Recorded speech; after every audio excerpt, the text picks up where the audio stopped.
is an open door.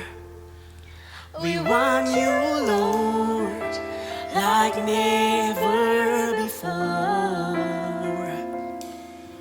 Your presence is an open door. So come now, Lord, like never before. Your presence is an open door. We want you, Lord, like never before. Your presence is an open door. So come now, Lord, like never before. So come now, Lord, like never before. So come now, Lord, like never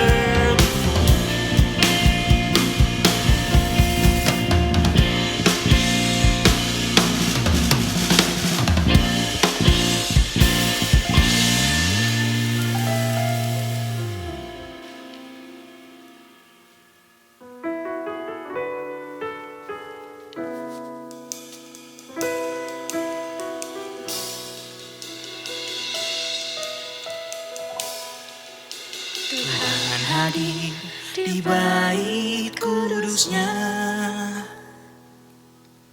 saat umat mencari wajahnya,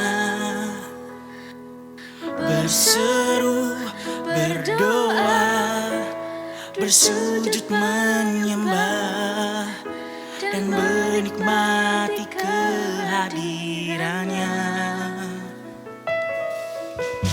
Tuhan mau dekat dengan umatnya yang datang dengan segenap hatinya, berseru, berdoa, bersujud menyembah dan menikmati kehadirannya.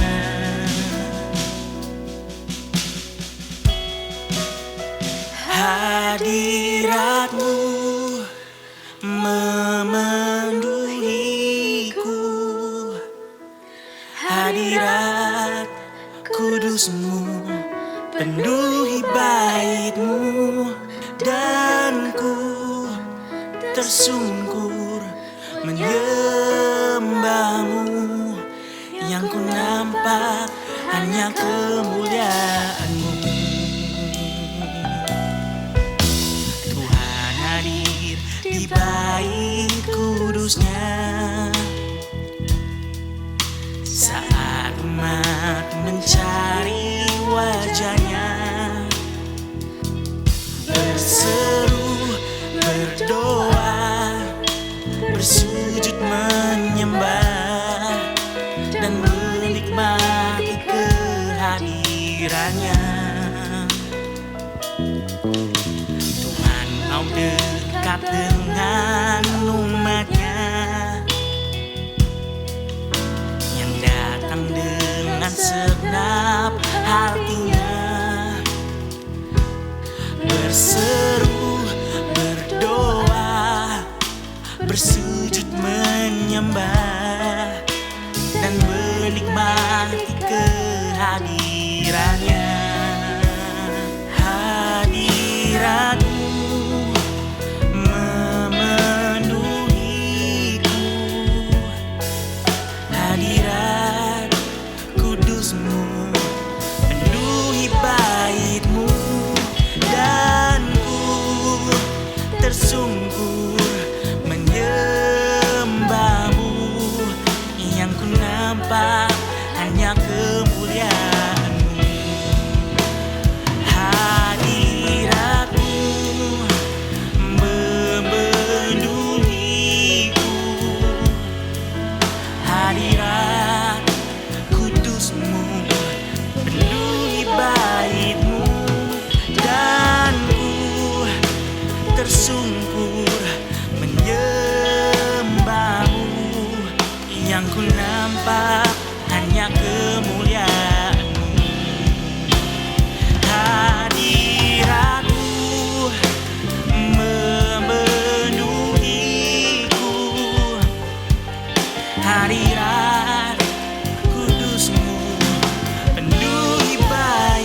tersungkur menyembahmu. Yang ku nampak hanya kemuliaan-Mu.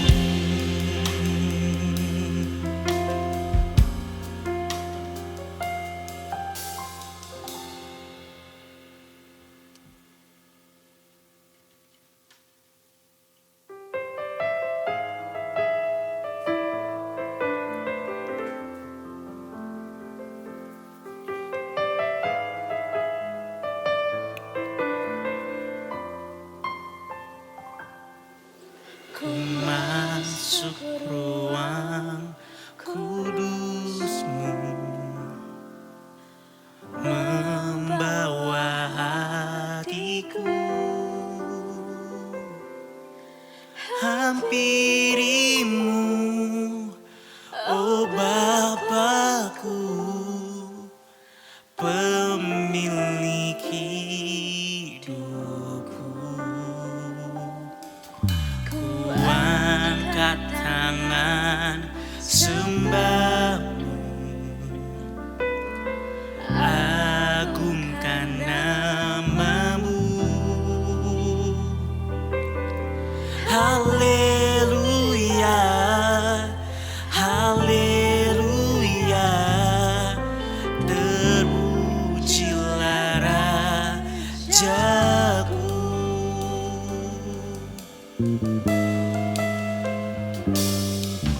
Ku masuk ruang kudus-Mu, membawa hatiku,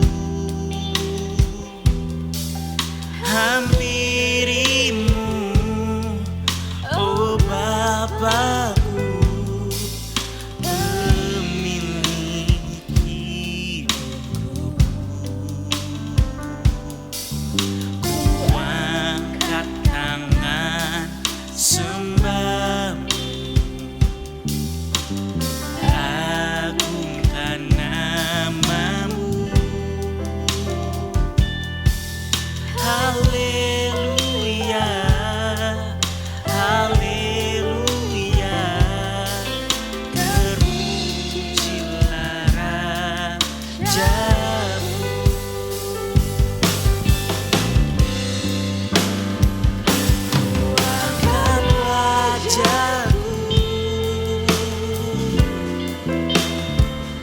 Nyanyikan laguku,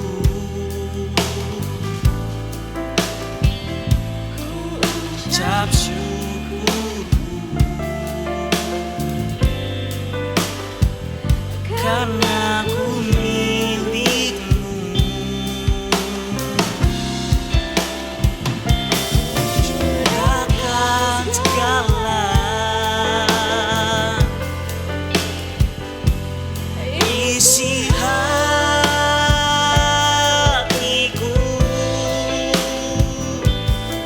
sungguh nyatanya Kau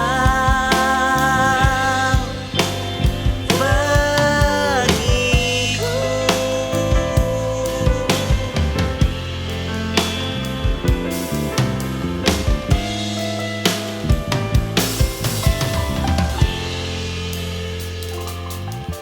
Ku angkat tangan sembah-Mu,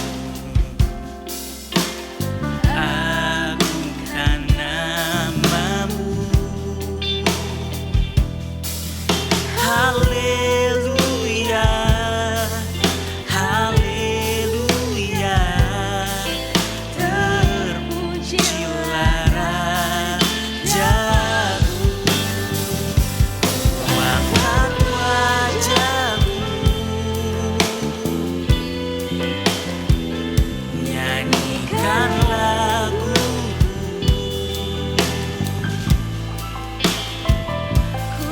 ucap syukurku, karena ku milik-Mu. Curahkan segala isi hatiku,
Halo semua teman-teman CDC ataupun siapapun teman-teman pemuda remaja yang lagi dengerin ini.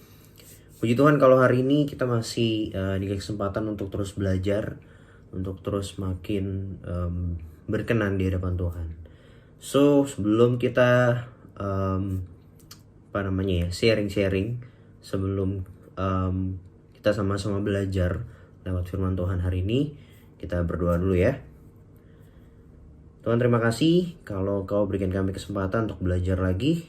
Tuhan, jaga mulut hamba-Mu ini dan jaga hati hamba-Mu, jaga hati setiap kami juga Tuhan. Buka hati, buka pikiran, buka telinga kami supaya kami boleh makin berkenan di hadapan-Mu dan kami berubah Tuhan sesuai dengan apa yang Engkau kehendaki. Terima kasih Tuhan, haleluya, amin. So hari ini teman-teman, hari ini gue dikasih kesempatan lagi untuk menyampaikan apa yang bisa gue sampaikan, apa yang menjadi apa yang mungkin udah gue lewati, apa yang gue baca. Dan hari ini kita akan ngomongin satu hal yang buat anak muda tuh kayaknya sesuatu yang mustahil ya, apalagi ini umur-umur masih remaja, masih banyak hal-hal yang kita pengenin, masih banyak impian-impian yang pastinya kita harapkan gitu ya.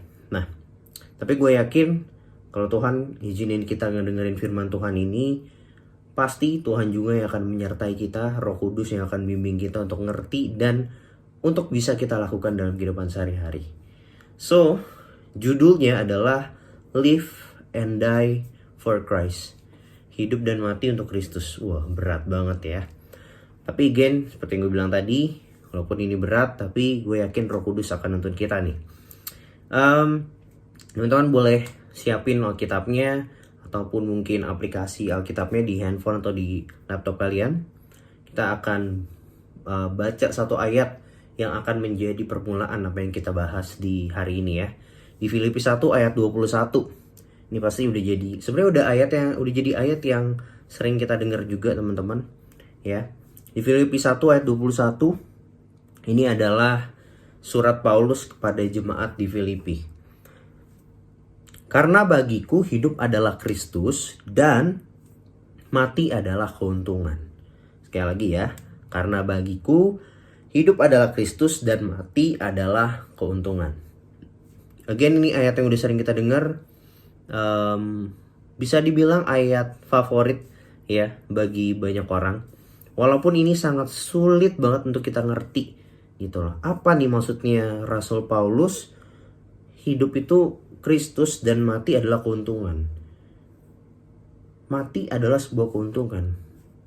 Bagi orang dunia namanya kematian itu adalah sesuatu yang sangat-sangat mengerikan. Bukan hanya bagi orang pada umumnya, tapi buat gua pribadi, buat kalian juga pasti yang namanya kematian itu satu hal yang mengerikan. Terutama di waktu-waktu seperti ini, dimana kita tahu ada virus COVID-19 yang ganas bisa dibilang karena sudah banyak memakan korban gitu loh. Dan kematian itu menjadi satu hal yang jelas bisa kita lihat. Baik itu mungkin di TV, baik itu mungkin bahkan orang yang kita kenal sendiri. Kematian itu benar-benar sangat sebuah kepastian, satu hal yang pasti gitu. Jadi satu-satunya hal yang pasti di dunia ini ya kematian salah satunya teman-teman. Nah, dan ketika Rasul Paulus ngomong bagiku hidup adalah Kristus dan mati adalah keuntungan, gue sangat percaya kalau Paulus pun bisa atau berani berkata seperti ini pun karena ia melewati perjalanan panjang, lewat pelayanannya di setiap kota yang ia lewati. Bukan hanya Filipi, dia ke Roma, dia ke Korintus, ya, dia ke Galatia gitu, dan ke banyak tempat yang lainnya pastinya. Dan dengan perjalanan hidupnya, dengan dia belajar firman Tuhan terus-menerus, dia kenal sama belajar terus mengenal Tuhan Yesus gitu dalam hidupnya. Maka dia bisa berkata, maka dia bisa bilang hidup adalah Kristus dan mati adalah keuntungan. Nah, jadi gimana nih Rasul Paulus bisa sampai berkata atau ngomong seperti itu? Itu again ini bukan satu hal yang mudah untuk kita ucapin gitu. Gue yakin Rasul Paulus pun juga gak bisa dengan mudah dia ngomong gitu. ya mungkin ngomong bisa mudah, tapi dalam prakteknya pun pasti sulit gitu. Hidup adalah Kristus, mati adalah keuntungan gitu. Apalagi tadi ada kata mati, teman-teman. Kita masih muda gitu kan, kayak mungkin kalian yang denger ini juga kayak ngerasa, aduh, lu ngomongin apa sih gitu. Kok Felix ngomongin apa sih nih? Ngomongin mati-mati. Kok gue masih 16, gue masih 17, gue masih 20 gitu. Gue masih SMP kok, masa udah ngomongin mati-mati, masih jauh gitu ya. Tapi ya seperti gue bilang tadi teman-teman, kematian itu satu hal yang pasti, terutama di masa-masa pandemi seperti ini gitu loh. Dan ini semoga gue sangat berharap firman Tuhan hari ini, kebenaran hari ini bisa membuat kita membuka hati kita, membuka pikiran kita. Ada satu fakta kalau kematian itu satu hal yang pasti. Nah tapi di sisi lain kita juga mau belajar hari ini kalau kematian itu bisa menjadi sebuah keuntungan. Nah gimana sih Rasul Paulus bisa merasa kalau hidup itu Kristus dan mati adalah keuntungan? Ada 3 hal yang mau gue sampaikan ya, yang mungkin sebenarnya lebih dari 3 hal yang Rasul Paulus alami dalam hidupnya. Tapi yang gue dapat dari satu ayat ini dan dari cerita-cerita hidupnya Paulus yang sering gue dengar, yang sering kita baca di Alkitab, ada 3 hal ini teman-teman. Satu hal yang pertama yang paling pasti, yang hampir semua orang Kristen, anak-anak sekolah minggu bahkan juga tahu hal ini. Hal yang pertama adalah di Kisah Para Rasul 9 ayat 1-11. Kisah Para Rasul 9 ayat 1-11. Gua nggak akan bacain a whole story dari cerita ini ya, karena durasi kita juga nggak terlalu banyak banget teman-teman. Tapi kalian bisa baca setelah ini di Kisah Para Rasul 9 ayat 1-11. Ini adalah cerita di mana Rasul Paulus pada saat itu mau pergi ke satu tempat yang namanya Damsyik, dan di tengah-tengah perjalanan tiba-tiba aja dia ditegur Tuhan. Dia ditegur Tuhan bukan dengan cara dia dipanggil doang. Yes, dia dipanggil. Pada saat itu nama dia Saulus ya. Pada saat Paulus belum bertobat, atau pada saat itu Paulus masih menjadi orang Yahudi yang sangat-sangat keras, orang Yahudi yang sangat-sangat patuh kepada Taurat Tuhan, Taurat Allah. Namanya Saulus pada saat itu. Dan Saulus itu adalah orang yang sangat-sangat benci dengan orang Kristen, atau sangat-sangat benci dengan pengikut Kristus pada saat itu. Tapi ketika dia mau ke satu kota yang namanya Damsyik ini, dia ditegur Tuhan. Dan ketika ditegur Tuhan, cara Tuhan menegurnya juga menurut gue sangat-sangat luar biasa ekstrim gitu loh. Dan mungkin gak semua orang bisa mengalami hal itu gitu loh. Dan gak semua orang akan kuat mengalami hal itu. Tiba-tiba saja Saulus dipanggil, dan kalimatnya kurang lebih seperti ini. Saulus, Saulus, mengapa engkau membunuh aku? Mengapa engkau membunuh aku? Dan yang ngomong pada saat itu adalah Tuhan sendiri, Tuhan Yesus sendiri gitu. Dan Saulus seperti kebingungan. Lalu tiba-tiba kita tahu ceritanya, Saulus buta sementara, sampai akhirnya dia bisa disembuhkan ya. Dia bisa disembuhkan oleh rekan pelayanan lainnya. Sampai akhirnya ketika dia disembuhkan, dia menyerahkan diri untuk dibaptis, dan dia menjadi orang yang hebat. Nah, dari story tentang Rasul Paulus yang dipanggil atau ditegur Tuhan secara keras, dan bahkan gue bisa bilang sangat keras, kita bisa belajar kalau Paulus bisa sampai ngomong hidup adalah bagi Kristus dan mati adalah keuntungan. Kuncian pertamanya, kunci awalnya adalah dia menerima panggilan untuk bertobat dari Tuhan. Dia menerima panggilan untuk bertobat dari Tuhan. Ketika dia tahu ternyata selama ini yang dia lakukan salah. Di mata orang Yahudi itu suatu hal yang benar. Dia dianggap pahlawan oleh orang Yahudi karena dia memberantas orang-orang Kristen pada zaman itu. Orang-orang Kristen pada saat itu benar-benar dibenci, sangat-sangat dibenci oleh orang-orang Yahudi gitu. Karena ya kita tahu Tuhan Yesus dianggap membawa ajaran sesat gitu kan pada saat itu. Dan ya, Saulus atau Paulus adalah salah satu orang yang benar-benar benci banget dengan orang Kristen pada saat itu ya. Tapi akhirnya dia ditegur sama Tuhan dengan keras. Kalau mungkin bahasanya, dia ditampol sama Tuhan gitu. Dia dihajar habis-habisan sama Tuhan. dia dibuat buta gitu, walaupun sementara, tapi hal itu membuat Paulus akhirnya sadar dia salah selama ini. Selama ini dia udah taat sama perintah Allah, 10 perintah Allah, dia taat dengan hukum-hukum Yahudi. Paulus itu bukan orang sembarangan loh teman-teman. Dia salah satu tokoh yang sangat-sangat punya efek yang kuat pada zamannya gitu. Dia bukan orang bodoh. Paulus itu orang yang pintar. Dan dia sangat-sangat taat sekali dengan hukum Taurat. Tapi apa? Tuhan bilang, kenapa kamu membunuh aku? Kenapa kamu membunuh orang-orang yang mengikut aku? Tuhan Yesus berkata langsung seperti itu. Dan ketika Paulus mendengar hal itu, dia sampai harus buta sementara. Dia sadar dia salah. Dan dia menerima panggilan untuk bertobat. Pertanyaannya buat gua dan buat kalian juga. Seberapa sering kita menolak panggilan Tuhan untuk bertobat? Ya mungkin ada beberapa hal atau beberapa kali kita ngomong ke Tuhan, Tuhan aku janji aku gak mau bikin kesalahan lagi. Mungkin ada momen seperti KKR, seperti ibadah praise and worship and pray, seperti retreat, seperti event-event besar yang membuat kita sadar kalau kita salah.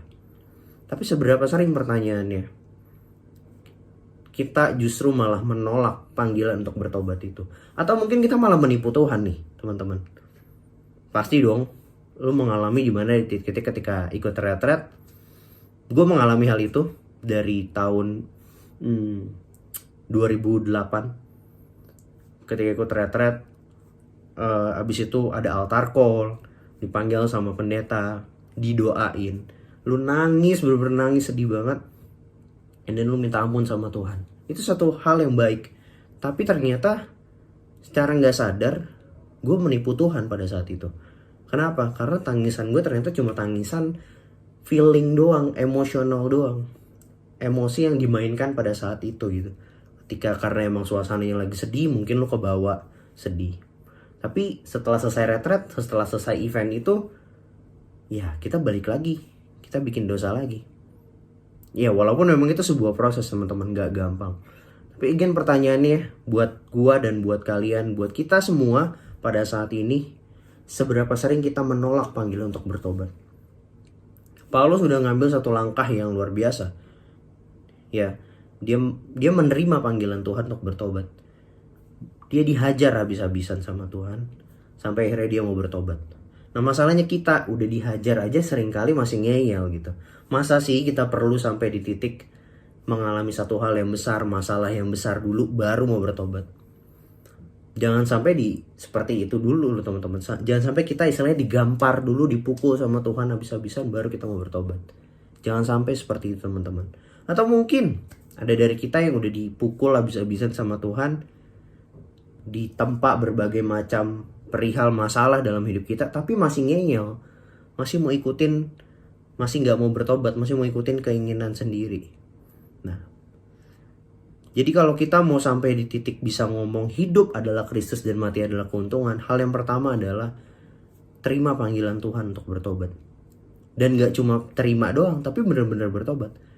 I know, sekali lagi gue tahu, gue sadar itu sebuah proses. Gue pun sampai hari ini terus bertobat. Ingat teman-teman, bertobat itu bukan cuma satu titik sekali. Bahkan seorang Paulus pun juga gak bertobat pada saat dia mau ke Damsyik dong. No, bukan. Banyak hal yang dia lewati, banyak masalah yang dia lewati sampai dia benar-benar bertobat. Karena bertobat itu bukan cuma sekedar satu kali, dua kali, enggak. Setiap hari kita bertobat, kita makin benar. Kita jatuh, kita bertobat lagi. Jangan sampai kita jatuh, kita malah jatuh terus gitu loh. Kita udah jatuh satu lantai gitu istilahnya, turun lagi, jatuh lagi, makin ngedrop. Akhirnya kita nggak bisa balik lagi. Akhirnya kita nggak bisa peka lagi sama panggilan Tuhan untuk bertobat. So hari ini mungkin ini bisa jadi panggilan kita untuk bertobat. Mungkin kebenaran ini bisa jadi cara Tuhan untuk membuat kita semua bertobat. Jadi yuk teman-teman, kita belajar untuk menerima panggilan untuk bertobat dan kita belajar bertobat setiap hari. Itu hal yang pertama. Lalu hal yang kedua, apa yang membuat Rasul Paulus bisa berkata hidup hidup adalah Kristus dan mati adalah keuntungan. Hal yang kedua adalah Paulus adalah orang yang siap dibentuk dengan berbagai macam masalah hidup demi pelayanannya untuk Tuhan. Di kisah Paulus, tepatnya di 2 Korintus 11 ayat 23 sampai 27, lalu ada lagi di 2 Korintus 4 ayat 8 sampai 11, ayat 16 sampai 17. Di situ diceritakan bagaimana Paulus dipenjara, Paulus dipukul, Paulus benar-benar dihina, bisa dibilang. Bukan bisa dibilang ya, tapi benar-benar dihina, disiksa. Tapi dia siap dibentuk karena dia tahu apa yang dia alami pada saat itu, apa ya istilahnya ya.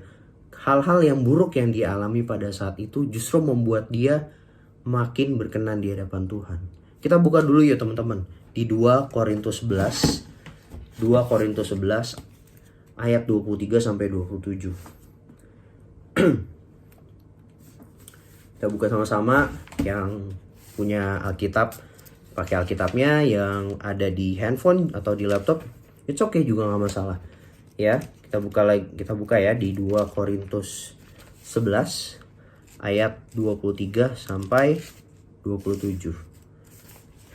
Oke, aku baca, kalian sambil baca dalam hati juga nggak apa-apa ya. 2 Korintus 11 ayat 23 sampai 27. Apakah mereka pelayan Kristus? Aku berkata seperti orang gila. Aku lebih banyak berjeri lelah, lebih sering di dalam penjara. Lihat ini teman-teman, lebih sering di dalam penjara, didera di luar batas. Bahkan kerap kali, di sini dibilang Paulus, kerap kali dalam bahaya maut. 5 kali aku disesah orang Yahudi, setiap kali 40 kurang 1 pukulan. Jadi maksudnya setiap kali 40 kurang 1 pukulan adalah Paulus selama 5 hari ya dipukul selama 39 kali ya. Belum 40, karena ketika sudah 40 tuh hukumannya udah selesai. Nah tapi Paulus tuh seakan-akan kayak dikerjain, disiksain. Jadi sebelum 40, 39 berhenti, dilanjut besok lagi, ulang dari 1 lagi selama 5 hari. Dan hari kelima baru sampai 40 teman-teman. Bisa bayangin dong seperti apa penyiksaan yang diterima oleh Paulus. Lalu di ayat 25 dibilang, 3 kali aku didera, 1 kali aku dilempari dengan batu, 3 kali mengalami karam kapal, sehari semalam aku terkatung-katung di tengah laut. Dalam perjalananku aku sering diancam bahaya banjir dan bahaya penyamun, bahaya dari pihak orang-orang Yahudi dan dari pihak orang-orang bukan Yahudi, bahaya di kota, bahaya di padang gurun, bahaya di padang laut, dan bahaya dari pihak-pihak saudara palsu. Lihat teman-teman, begitu banyak hal-hal buruk yang terjadi dalam kehidupan Paulus. Dan kalau kita baca di 2 Korintus 11 ini, kalau dimulai dari ayat 7 di situ, kalau kita pakai Alkitab yang di buku itu ada ada perikopnya atau ada judulnya, itu adalah Paulus tidak mementingkan diri. Paulus tidak mementingkan diri. Kenapa? Karena dia melakukan semuanya itu untuk melayani Tuhan dan untuk menjadi berkat bagi orang sekitarnya. Nanti kita akan kembali ke Filipi 1 ayat 21, bahkan nanti ke ayat 22 dan 23-nya. Di situ kita bisa lihat nanti kalau Paulus benar-benar udah gak mikirin dirinya sendiri lagi. Hidupnya dia udah benar-benar untuk orang sekitar dia, untuk menyampaikan kebenaran firman Tuhan. Dan karena hal itulah dia harus disiksa. Karena hal itulah dia harus digebuk istilahnya dengan berbagai macam masalah. Nah, mungkin kalian bertanya-tanya, kok apakah gue juga harus sampai disiksa seperti Paulus? No, enggak teman-teman, enggak. Gue sangat percaya kalau setiap kita diproses Tuhan dengan berbagai macam cara yang berbeda-beda. Enggak semua orang dibentuk atau diterpa masalah seperti Paulus. Mungkin ada orang di luar sana yang seperti Paulus. Ya, dia mungkin ke pedalaman, dia menyampaikan Injil sampai dia ditolak, bahkan dia disiksa di sana. Bisa jadi. Tapi nggak semua seperti itu. Tapi yang harus kita ambil di sini intinya adalah kita harus siap dengan berbagai macam masalah yang akan hadir dalam hidup kita. Balik lagi seperti contohnya pada saat yang kita alami bersama saat ini, yaitu pandemi.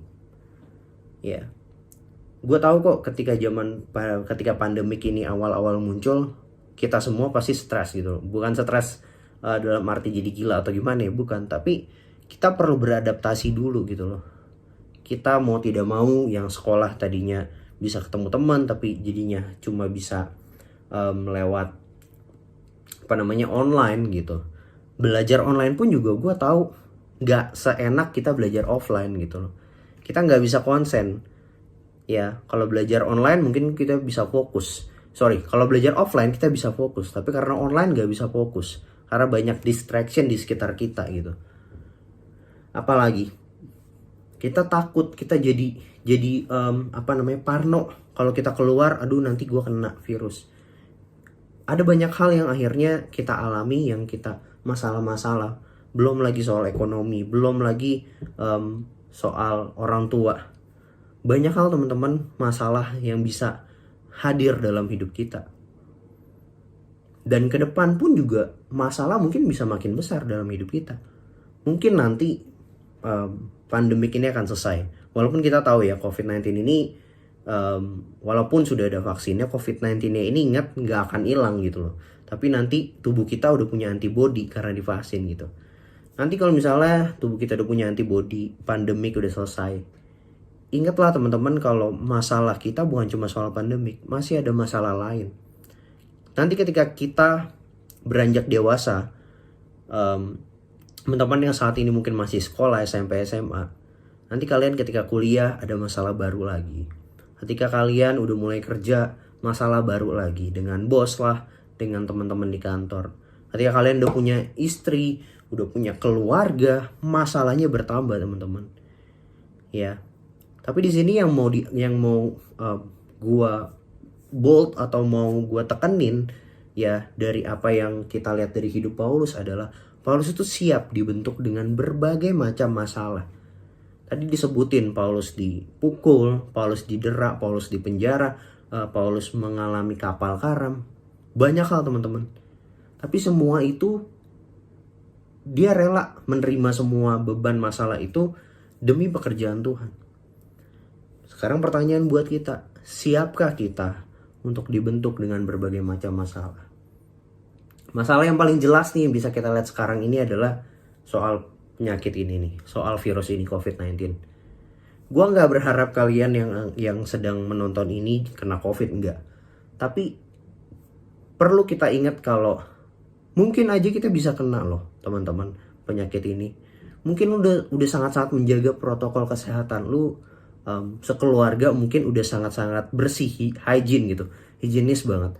Tapi nggak ada yang tahu teman-teman, virus ini bisa datang dari manapun dan tiba-tiba lu kena. Dan ketika lu kena, orang tua lu juga kena sakit, keluarga lu kena. Dan mungkin ada anggota keluarga yang akhirnya harus meninggal karena kena COVID.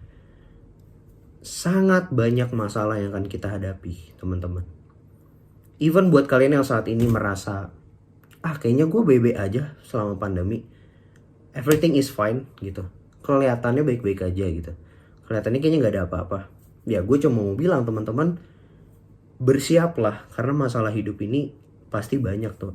Banyak banget teman-teman. Dari masalah yang mungkin ya kecil tapi sampai masalah yang besar yang menyangkut hidup lu bahkan.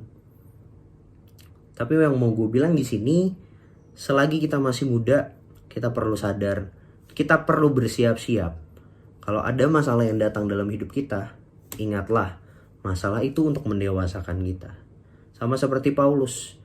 Masalah yang hadir dalam hidup Paulus itu juga semuanya untuk kemuliaan nama Tuhan. Paulus jadi dibentuk lewat masalah itu. Dan Paulus justru makin menjadi berkat buat orang sekitarnya teman-teman. That's why kenapa Paulus berani bilang hidup adalah Kristus dan mati adalah keuntungan. Jadi kalau kita mau sampai di titik kita berani ngomong hidup adalah Kristus dan mati adalah keuntungan, ya harus bersiap dengan berbagai macam masalah hidup. Teman-teman, ini satu hal yang berat banget, gue tahu. Gue pribadi pun yang membaca kebenaran ini, membaca firman ini pun juga jujur, gue pun juga gak siap teman-teman. Karena ini sangat-sangat berat. Karena ini sangat-sangat sulit banget teman-teman. Ya namanya ikut Tuhan Yesus gak ada yang gampang. Tapi inilah yang harus kita alami. Bukan cuma Paulus kok yang mengalami hal ini teman-teman. rasul-rasul lain, murid-murid Tuhan Yesus juga mengalami hal ini. Dan semua kita yang mengaku Yesus adalah Tuhan dan Juru Selamat kita, mau tidak mau kita harus mengalami hal ini. Lalu hal yang ketiga, hal yang terakhir teman-teman. Ini hal yang lebih sulit lagi untuk kita praktekkan dalam hidup ini. Masih di 2 Korintus 11. Ya, masih di 2 Korintus 11 ayatnya yang ke-18. Bukan 2 Korintus 11, sorry ya. 2 Korintus 4. Ya, kita buka di 2 Korintus 4. Kita buka di 2 Korintus 4 teman-teman, ayat yang ke-18.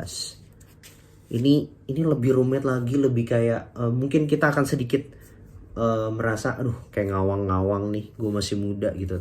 Tapi ini yang harus kita punya teman-teman, supaya hidup kita benar-benar ya memang untuk Kristus, dan kita bisa menganggap kematian kita nanti suatu saat nanti adalah sebuah keuntungan. 2 Korintus 4 ayatnya yang 18. Ini Paulus lagi yang ngomong. Sebab kami tidak memperhatikan yang kelihatan, melainkan yang tak kelihatan. Karena yang kelihatan adalah sementara, sedangkan yang tak kelihatan adalah kekal. Wow. Sebab kami tidak memperhatikan yang kelihatan.